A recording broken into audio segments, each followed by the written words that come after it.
li ñu bëgg a wax mooy tey coalition coordination départementale bu Benno Bokk Yaakaar ak bu grande majorité présidentielle moo fi woote ndaje pour ñu préparer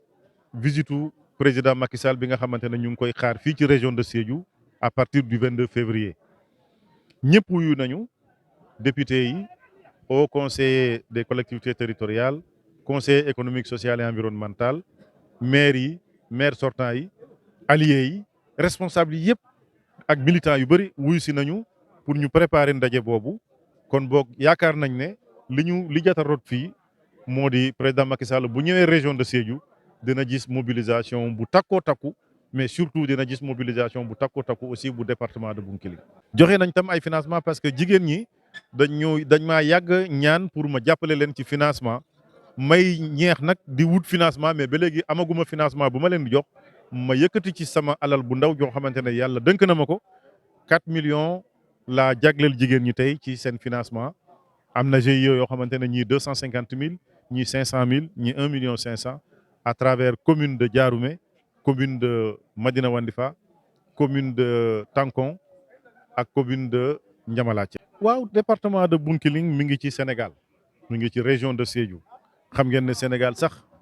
réew la moo xamante ne développement bi des na naataange bi des na lu bëri kon boog département de Bounkiling naataangeem des na lu bëri waaye ñu ngi gis président jéego yu bëri yu muy def kon boog bu ñëwee ñun dinañ ko def jërëjëf ci li nga nekk di defar suñu département waaye nag ba léegi am na yeneen soxla yoo xamante ne ñu ngi taxaw ci mbirum yoon ci mbirum wér-gu-yaram ci mbirum jàng ak jàngale ci mbirum faj ci mbirum ndox ak fànn yëpp secteurs yi yëpp dinañ ko poser ay doléances yooyu incha allah. waa kaddu yi may wax ci loolu moo di su dee am na sañ-sañ boobu maa ngi ñaan muy opposition muy pouvoir surtout ci côté xale yi nañu dallu ñu bañ a yee fitna te fitna nag gën ngaa bari du yem rek ci borom ki ko yee fitna nekkul rek ci li nga def fitna mi ngi aussi ci li nga wax man am na bés ma dem ci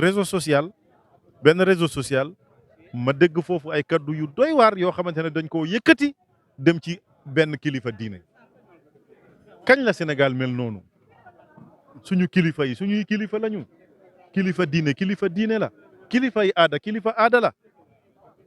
kon boog vraiment nañu xale yi nañu dallu réseaux sociaux yi nañ ko utiliser pour leneen nañu utiliser réseaux sociaux yi pour di sakku xam-xam di saafante di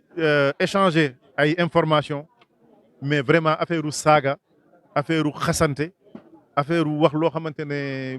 rafetul même bu dee lu am la nañ ko génne ci réseaux sociaux yi maa ngi woote ñëpp ñu bay affaire u violence gis nañu Côte d'Ivoire fi ñu dem ba toll guerre bi ñëw delloo leen presque liggéey nañu loo xamante ne lu bëri la waaye benn guerre kese delloo na leen ci ginnaaw presque 20 ans loolu xejul ci Sénégal ndax Sénégal amagul dara yan nañ yàlla musal bu fi ay amoon tey kon Sénégal dafay dellu même moins que 1960 fi mu tolloo woon loolu yàq la pour rien amul njëriñ